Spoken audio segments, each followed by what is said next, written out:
નમસ્કાર. આજનો વિષય છે ટેસ્ટ ટ્યુબ બેબી, જેને મેડિકલ ટર્મમાં આઈવીએફ કહેવામાં આવે છે. આ એક બહુ મોટો વિશાળ વિષય છે, દરિયા જેટલો વિશાળ વિષય છે. એટલે આમાં તમે જેટલા ડીપમાં ઉતરી શકો એટલા ઉતરવું હોય તો ઉતરી શકે એવું છે. તો આજે મારા સૌ પેશન્ટ વાલા મિત્રોને એક બેઝિક જાણકારી આપવા માટે આ વિડીયો બનાવવાનો હેતુ છે. તો પહેલી વસ્તુ, ટેસ્ટ ટ્યુબ બેબી એટલે શું છે? ટેસ્ટ ટ્યુબ બેબી એટલે જે કુદરતી રીતના બાળક અંદર નળીમાં ફલિત થાય છે, સ્ત્રીના બીજથી અને પુરુષના શુક્રાણુથી, એ જ પ્રક્રિયા બહાર લેબમાં કરવામાં આવે છે. અને જે ભ્રૂણ બને છે એને ઇંગ્લિશમાં અને મેડિકલ ટર્મમાં એમ્બ્રિયો કહેવામાં આવે છે. એનું પાછું ગર્ભાશયમાં રોપણ કરવામાં આવે છે.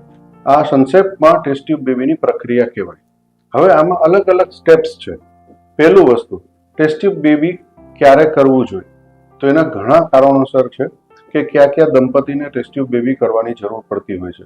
સૌથી પહેલી વસ્તુ કે જ્યારે સ્ત્રી બીજની ગુણવત્તા અથવા એની નંબર ઓછા થઈ ગયા હોય, એમાં પુરુષમાં શુક્રાણુની કાંઈ તકલીફ હોય, એમાં બંને બાજુની નળીઓ એટલે કે ફેલોપિયન ટ્યુબ બંધ હોય, એવા કેસીસમાં ટેસ્ટ ટ્યુબ બેબીની જરૂર પડે છે.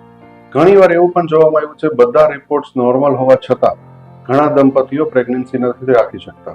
ટેસ્ટ ટ્યુબ બેબી પહેલા એ લોકોએ બધી પ્રોસેસ ટ્રાય કરી ચૂક્યા હોય છતાં એમને તમને જોતું એવું પોઝિટિવ રિઝલ્ટ ન મળ્યું હોય, તો આવા કેસીસ અનએક્સપ્લેન્ડ ઇન્ફર્ટિલિટી કહેવાય. આ કેસીસમાં ટેસ્ટ ટ્યુબ બેબીની જરૂર પડે છે. હવે ટેસ્ટ ટ્યુબ બેબીના પ્રોસેસમાં શું શું ઇન્વોલ્વ હોય?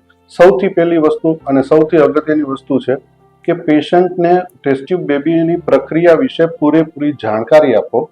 અને એ ક્યારથી ચાલુ થાય છે? ફર્સ્ટ વિઝિટ, જ્યારે કોઈ ડોક્ટરને મળે છે ત્યારે ડોક્ટરની ફરજ આવે છે કે પેશન્ટને A to Z test tube baby શું છે, કઈ રીતના કરવાનું આવે છે, એના એક એક સ્ટેપ પ્રોસેસ એ ડિટેલમાં વિગતવાર દર્દીને સમજાવો, જેથી કરીને દર્દીને એ ધ્યાનમાં રહે કે એના આવતા 15 દિવસ કે 2 મહિના કે 2 મહિનામાં શું શું એમને ધ્યાન રાખવાનું છે, શું શું પ્રોસેસ એની સાથે થશે.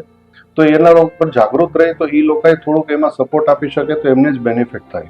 આઈડિયલી વસ્તુ એવી છે કે જ્યારે ટેસ્ટ ટ્યુબ બેબી ચાલુ કરવું હોય એ માસિકના બીજા દિવસથી આપણે ચાલુ કરવાનું હોય. હવે સેકન્ડ ડે શું કરવાનું હોય?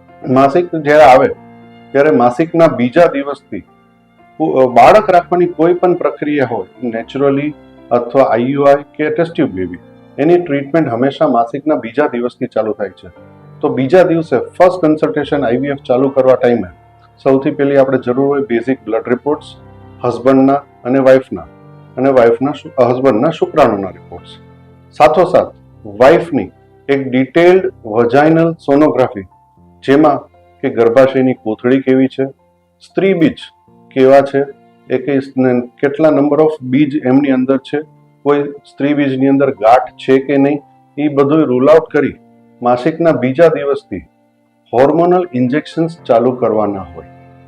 સામાન્ય રીતના દર્દીના મનમાં ઘણો ડર હોય છે કે આ ઇન્જેક્શનથી અમને કંઈ તકલીફ તો નહીં થાય, અમારા બોડીને નુકસાન તો નહીં થાય. આ સાયન્ટિફિકલી પ્રૂવન છે. આ ઇન્જેક્શન તમારા શરીરને અથવા તમારે રહેવાનું બાળક હોય ભવિષ્યમાં એને આ ઇન્જેક્શનથી કોઈ દિવસ કંઈ તકલીફ થતી નથી. માસિકના બીજા દિવસથી ઇન્જેક્શન્સ ચાલુ કરીએ. 2-3 દિવસે રેગ્યુલર ફોલોઅપ્સ લઈએ એમના.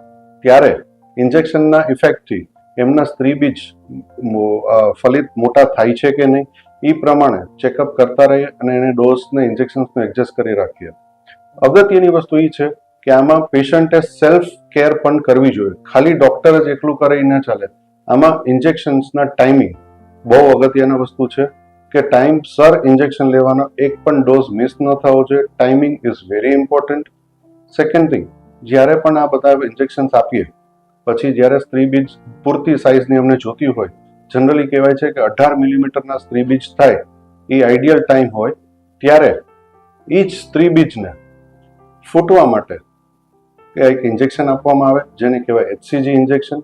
એ ઇન્જેક્શન આપીએ પછી જનરલી 36 અવર્સમાં સ્ત્રી બીજ રપ્ચર થાય છે. તો એ રપ્ચર થાય એની પહેલા દર્દીને દાખલ કરી, બેભાન કરી, જનરલ એનેસ્થિશિયા ન હોય, માઇલ્ડ સિડેશન જ આપવાનું હોય, બેભાન કરી ત્યારે એ સ્ત્રી બીજ એમના સ્ત્રીના શરીરમાંથી બહાર લેવામાં આવે છે. એ જ દરમિયાન હસબન્ડના શુક્રાણુ લેવામાં આવે છે, સાફ કરી, પ્રોસેસ કરી, એક એક સ્ત્રી બીજની અંદર એક એક શુક્રાણુનું ઇન્જેક્ટ કરી એ પદ્ધતિને કહેવાય ICSI. એ પ્રોસેસથી બાળક ફલિત કરવામાં આવે છે. બાળક ફલિત કરેલા બાળકને પછી એક ઇન્ક્યુબેટર મશીન હોય જ્યાં ગર્ભાશયની અંદર જે એટમોસ્ફિયર, જે ટેમ્પરેચર ને હોય એ સેમ ટેમ્પરેચર એટમોસ્ફિયર એ મશીનની અંદર જ હોય. તો એ બાળકને ફલિત કરવા એ મશીનની અંદર રાખવામાં આવે છે. એને 3 દિવસથી 5 દિવસ સુધી ફલિત થવા દઈએ અને જે સારા ફલિત થયા હોય એ બાળકને એમ્બ્રિયોસ કહેવામાં આવે છે. પછી એમ્બ્રિયોસ બનેલા જે ઓલા હોય બાળક એને આપણે ફ્રીઝ કરી દેવામાં આવે છે. પિકઅપ પછી દર્દીને જ્યારે આપણે રજા આપીએ છીએ ત્યારે એ લોકોને સાધારણ 1 દિવસનો બેડ રેસ્ટની જરૂર છે. નેક્સ્ટ દિવસથી એ એમનું રૂટીન ઘરકામ, જોબ ઉપર જતા હોય કે કોઈ પણ વર્ક કરતા હોય એમાં કોઈ જાતના રિસ્ટ્રિક્શન્સ આવતા નથી. એ બધું ફિઝિકલ એક્ટિવિટી, ફિઝિકલ વર્ક બધું કરી શકે છે.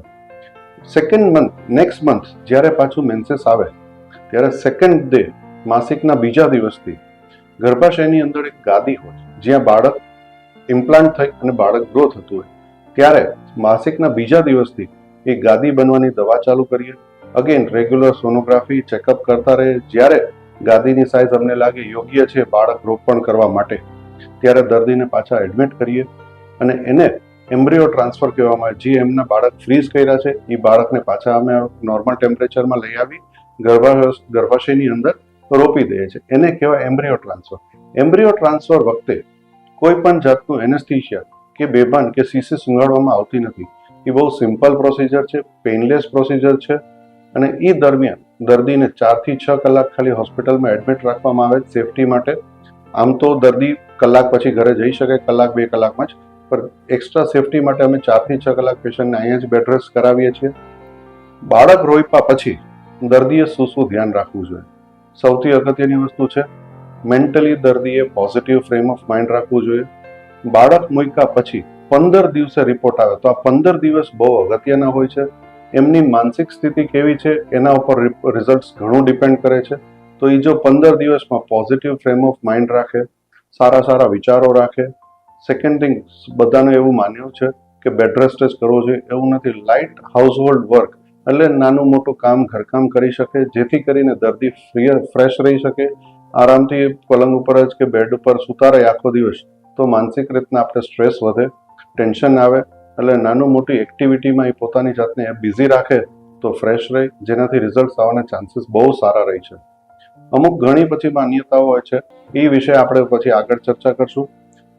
15 દિવસ પછી જ્યારે આપણે રિપોર્ટ કરીએ છીએ તો પોઝિટિવ આવે છે તો એના પછી આપણે રેગ્યુલર એન્ટીનેટલ ચેકઅપ, એટલે જ્યારે પ્રેગ્નન્સી રહી જાય છે, કુદરતી પ્રેગ્નન્સી રહી છે કે ટેસ્ટ ટ્યુબ બેબીથી પ્રેગ્નન્સી રહી છે, જે આપણે નોર્મલ ચેકઅપ કરવાના હોય છે એ ડૉક્ટરના ગાઈડન્સ અંડર તમારે રેગ્યુલર ચેકઅપ કરતું રહેવું જોઈએ. અને બાય ચાન્સ નેગેટિવ આવે તો નિરાશ થવાનું એમાં હોતું નથી. ટેસ્ટ ટ્યુબ બેબી પર સે chances of success is 50 to 60%. કોઈક વાર આપણા નસીબ ખરાબ હોય તો નેગેટિવ જાય તો આપણી પાસે ફ્રોઝન એમ્બ્રિયોસ પડ્યા હોય તો નેક્સ્ટ ટાઈમ પાછું આપણે આ ઇન્જેક્શન્સ કે બેહોશ કરીને સ્ત્રી બીજ કાઢવાની કે એ બધી પ્રક્રિયા બાયપાસ થઈ જાય. આપણી પાસે જે ફ્રીઝ કરેલા ભ્રૂણ હોય ડાયરેક્ટ એમને ટ્રાન્સફર કરવાના રહી. એટલે બને ત્યાં સુધી post transfer positive frame of mind, meditation, સારું healthy diet, minimal household activity, stress free management જેવું આપણું પોતાનું સેલ્ફ કેર કરે પેશન્ટ તો chances of pregnancies are very high. આ રિલેટેડ આ મતે આપને કોઈ પણ સમસ્યા હોય, કોઈ પણ પ્રશ્ન હોય, મેં આમાં સોલ્વ કરવાની ટ્રાય કરી છે. છતાં પણ હજી આપને કોઈ પણ ડાઉટ હોય તો અમારું હોસ્પિટલના માટે હંમેશા ઓપન છે. કંઈ પણ ડાઉટ હોય તો આપ ગમે ત્યારે પધારી શકો. હું ડૉક્ટર પારસ મજીઠિયા, ડૉક્ટર સ્વાતિ મજીઠિયા આપને અહીંયા હંમેશા અવેલેબલ રહેશું. પ્રોપર ગાઈડન્સ આપવા માટે અમે આપની ઉપર કટિબદ્ધ છીએ. અને મનન સમર્થ IVF સેન્ટર આપ માટે હંમેશા સક્સેસફુલ પ્રેગ્નન્સી રહી એના માટે કટિબદ્ધ છે અને અમે અમારી બેસ્ટ પોસિબલ ટ્રાય આપશું એના માટે.